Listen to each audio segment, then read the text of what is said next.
মতা মানুহে কমকৈ তালাক দিয়ে, মাইকী মানুহে বেছিকৈ তালাক লয় আৰু দিয়ে। মিয়া বিবি ৰাজি তো কিয়া কৰেগা কাজি, এয়া প্ৰথমতে আমি শুনা কথা, কিন্তু ধৰক আজিৰ পাতো কাজি একোই কৰিব নোৱাৰে। এক দেশ এক আইন কেতিয়াও হ'ব নোৱাৰে। কিয়? এক মন্দিৰ হ'ব, এক মছজিদ হ'ব, এক গীৰ্জা হ'ব, কেনেকৈ একেলগে হ'ব? হালালাৰ বিষয়টো কি কওকচোন অলপ। মুছলমান মহিলাই বহুত আপত্তি কৰিছে। সেইটো ইয়াত নানিব এতিয়া। কিয়? এতিয়া সেইটো চেপ্টাৰ নহয়, এইটোৱে হৈ আছে, পিছত ক'ম বাৰু। তালাক তালাক তালাক নকৰোঁ, সেইটো আমি কোনো চৰকাৰী কাজিয়া নকৰে। এই আচলতে বিষয়টোক লৈ শ্বেখ মৌলানা ফখৰুদ্দিন আহমেদ কাজী এই মুহূৰ্তত বহি আছে, কাজীৰ চকীত বহি আছে। প্ৰথমতে চিন্ময়ক দেখুৱাই ল'ব খুজিছোঁ এটা সুন্দৰ কোঠা আৰু জাপে জাপে ফাইল। এই ফাইলসমূহ হয়তো অতীত হৈ পৰিব আজিৰ পৰা, কাৰণ চৰকাৰৰ এটা সিদ্ধান্ত মুছলিম মেৰেজ এক্ট 1935 বাতিল, আৰু এই যিসমূহ ফাইল দেখিছে এই ফাইলসমূহ এই মুহূৰ্তত বাতিল হৈ পৰিব আৰু আজিৰ পৰা বাতিল হৈ পৰিব। প্ৰথমতে কাজী সাহেব যেহেতু বহি আছে, মৌলানা ফখৰুদ্দিন আহমেদ কাজী সাহেব বহি আছে। চৰকাৰৰ সিদ্ধান্ত আৰু সেই সিদ্ধান্ত আপোনালোকে কেনেকৈ দেখিছে? অতি দুখিত আৰু আফচোচ, আমি একোৱে নাজানো। হঠাতে আজি এই সিদ্ধান্ত আপোনালোকৰ মিডিয়াৰ জৰিয়তে ৰাতি গম পাইছোঁ। এইটো এটা পুৰণা অফিচ, 200 বছৰীয়া 1757, 1858 আৰু 1935 এক্ট, আৰু এইখন একমতে চলি আছে চৰকাৰীভাৱে আৰু লগতে মুছলিম পাৰ্চনেল ল মতে। গৰীব দুখীয়াৰ কাৰণে এইখন ল বনোৱা হৈছিল, আৰু সেইমতে চলি 2006 চনত সুপ্ৰিম কোৰ্টে অৰ্ডাৰ দিলে যে বাকী ৰাজ্যতো যাতে এইখন এক প্ৰযোজ্য হয়, কৰা নাই। তাৰপিছত গৈ 2008 চনত সুপ্ৰিম কোৰ্টে অলপ টানকৈ ক'লে কিয় এইখন কম্পালচৰি কৰা নহ'ব। 2010 চনত অসম চৰকাৰৰ কেবিনেটৰ বৈঠকৰ মতে সিদ্ধান্ত কৰি Muslim marriage and divorce registration compulsory কৰিছে, আৰু তেতিয়াৰ পৰা মানুহবিলাকে ৰেজিষ্ট্ৰেশ্যন ইয়াত কৰে বিচাৰে। আগতে ভলেণ্টিয়াৰ হৈছে, কোনোবা কৰিলে কৰক, নকৰিলে নাই, কিন্তু 2010 চনত কম্পালচৰি হৈছে। আমি এতিয়া আপোনালোকৰ মিডিয়াৰ জৰিয়তে আমাৰ মুখ্যমন্ত্ৰী, আমাৰ চৰকাৰ, আমি ভালপোৱা মুখ্যমন্ত্ৰী, গতিকে মই কৰজোৰে অনুৰোধ কৰিছোঁ এইটো অতি সোনকালে এইটো ৰোধ কৰিব লাগে, এইটো কেঞ্চেল কৰিব লাগে আৰু বিবেচনা কৰিব লাগে। ইয়াত যদি ক'ৰবাত যদি পুৰণা যদি ক'ৰবাত এমেণ্ডমেণ্ট কৰিবলগীয়া আছে, সেইটো এমেণ্ডমেণ্ট কৰি লওক, আমিও তাত দ্বিমত নাই। যেনেকুৱা ধৰণৰ এখন মহম্মদিয়ান লত আগতে পিউবাৰ্টিৰ ওপৰত বিয়া পাতিব পাৰে কম বয়সত, সেইটো বেলেগ কথা, কিন্তু সেইমতে কোনো চৰকাৰী কাজিয়া আজিলৈকে 18ৰ তলত 21ৰ তলত কোনো চৰকাৰী কাজিয়ে বিয়া নপঢ়ায়, কাৰণ এখন আইন আছেই 18 বছৰৰ 21 বছৰ বান্ধি দিয়া আছে। সেইমতে আমাৰ ইয়াত বিয়া আহিলে কোনোবাই কৰাবলৈ আধাৰ কাৰ্ড চাওঁ, ভোটাৰ কাৰ্ড চাওঁ, কোনোবাই বিয়া পাতিলে নাপাতিলে অবৈধ হ'লে তাৰপিছতে এখন বিয়া জাষ্ট না আমি ৰেজিষ্ট্ৰেশ্যন কৰোঁ। এটা মানে বেলেগ এটা প্ৰচাৰ মানুহে কৰি আছে যে কাজিবিলাকে তালাক দিয়ে, এইটো ৰং প্ৰথা, এইটো ৰং প্ৰচেছ। মানুহ ভুল ধাৰণা, এটা ভ্ৰান্ত ধাৰণা একেবাৰে বেলেগলৈ গুচি গৈছে। কোনো কাজিয়ে কাৰো তিৰোতাক তালাক দিব নোৱাৰে। পতিয়ে পত্নীক তালাক দিয়ে, বা পত্নীয়ে পতিৰ পৰা তালাক লয়, বা কিবাটো দুয়োজনে মিলি তালাক লয়, 3 প্ৰকাৰ তালাক হয়। এতিয়া ত্ৰিপুল তালাক বন্ধ কৰিছে, আমি ভাল পাইছোঁ। তালাক বুলি কৈছে, এইটো তালাক নহ'ব। এতিয়া তালাক দিব বুলি আমি ৰোধ কৰোঁ। তুমি নোটিছ দিয়া, বহা 3বাৰ 4বাৰ কাজিয়ে তালাক দিয়াৰ চাৰ্টিফিকেট কিন্তু 2-এটা তেনেকুৱা গোচত য'ত ৰুজু হৈছে তাত কিন্তু দিয়া গৈছে, কিন্তু আমি ৰেজিষ্ট্ৰেশ্যন কৰোঁ। সেইটোৰ অৰ্থ এইটো নহয় যে আমি তালাক দিছোঁ। আপুনি যিটো কথা কৈছে এইটো তালাক ৰেজিষ্ট্ৰেশ্যন, বৰ ডাঙৰ ডাঙৰ কপিবিলাক আছে ইয়াতে আপুনি দেখিবলৈ পাইছে। এইবিলাক অসম চৰকাৰে ছাপ্লাই কৰা তালাকৰ বহি আছে, বিৰ বহি আছে, চিৰ বহি আছে। আইনমতে এইটো যিটো একমতে পৰে, সেইমতে পৰিলেহে আমি তালাকটো ৰেজিষ্টাৰ কৰোঁ, আৰু যদি সেইমতে নপৰে আমি তালাকটো ৰেজিষ্টাৰ নকৰোঁ। আমি পতি পত্নীয়ে ঘৰৰ ভিতৰতে কাজিয়া লাগিলে, কাজিয়া লগাৰ পাছত ৰুমৰ ভিতৰতে ক'লে তালাক তালাক তালাক নকৰোঁ, সেইটো আমি কোনো চৰকাৰী কাজিয়া নকৰে। সেইবিলাক আমি নামানো। এইবিলাক মানিব লাগিলে সমাজত বহিব 1 বৈঠক, 2 বৈঠক, 3 বৈঠক। 93ৰ মনীষ সিঙে হাইকোৰ্টৰ ৰায় দিছিল, কোনো পুৰুষে একে বহাতে 3 তালাক দিব নোৱাৰিব, 1 বৈঠক পাতিব লাগিব, তাৰমানে এখন মিটিং, 2খন মিটিং, 3খন মিটিং, তাৰপিছত তেওঁ মাত্ৰ 1 তালাকহে দিব পাৰিব। তাৰপিছত আৰু 1 মাহৰ পিছত 2 তালাক, তাৰে পিছত যদি বনে তাৰমানে এইটো সেইকাৰণে দেৰি কৰিছে। মিলে যদি মিলক, কোনো কথা নাই, আমি এইটো হাজাৰবাৰ চেষ্টা কৰোঁ মিলাবলৈ। কচ্ছিত যদি কেতিয়াবা দুয়ো নিমিলে তেতিয়া আমাৰ উপায় নাথাকিব, কোনো ৰাইজেও সেইটো মিলাব নোৱাৰিব, তেতিয়াহে সেই তালাকটো যদি আমি ভাবোঁ সেইটো ৰেজিষ্ট্ৰেশ্যন আমি কৰোঁ। সেইকাৰণে কাজিয়ে তালাক দিয়াটো এইটো নহয়। গতিকে মই আপোনাৰ চেনেলেৰে পুনেৰে আমাৰ মুখ্যমন্ত্ৰী, অসমৰ মুখ্যমন্ত্ৰী মহোদয় এজন জ্ঞানী মানুহ, বিজ্ঞ মানুহ, ৰাজনীতিবিদ, সমাজনীতিবিদ, কাৰো অন্তৰত যাতে দুখ নালাগে। কাজীসকল একোটা অঞ্চলৰ, একোটা ডিষ্ট্ৰিক্টৰ সকলো মানুহে ভক্তি কৰে, সন্মান আছে, তেওঁক মানে। গতিকে এই সন্মানটোৰ ফালে চায়ো আৰু লগতে এই গৰীব নিচলা যিবিলাক কাজিৰ সন্মানটো ডাঙৰ নে এক দেশ এক আইনটো ডাঙৰ? এক দেশ এক আইন কেতিয়াও হ'ব নোৱাৰে। কিয়? এক মন্দিৰ হ'ব, এক মছজিদ হ'ব, এক গীৰ্জা হ'ব, কেনেকৈ একেলগে হ'ব? মোক সেইটো কথা কওকচোন আপুনি।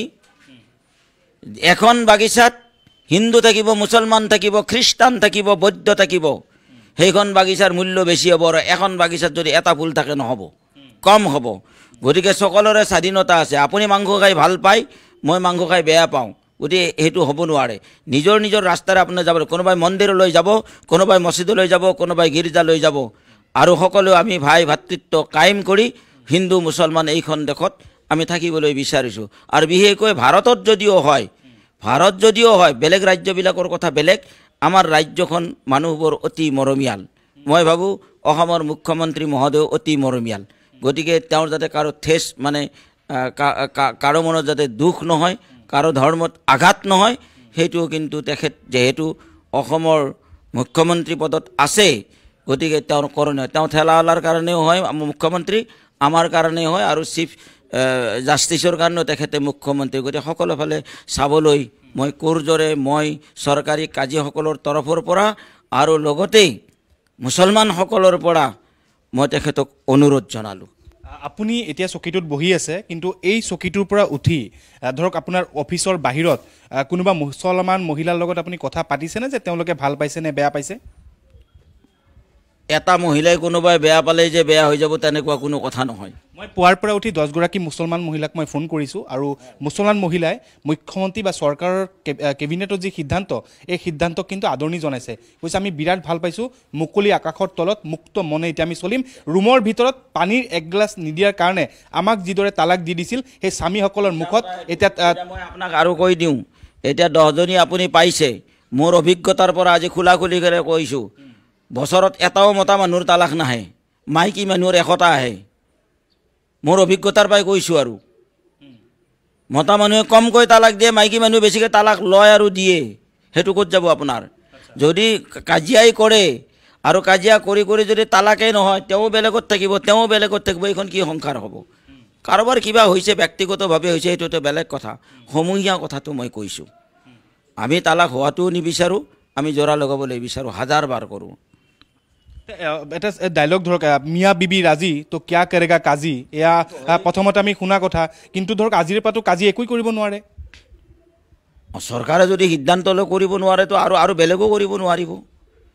বহুত সিদ্ধান্ত লৈছে, সেইটো আপুনি কি ক'ব? এইটো বুলি নহয় আৰু বেলেগ সিদ্ধান্ত কৰিব, তেতিয়া আপুনি কিবা কৰিব পাৰিব নেকি?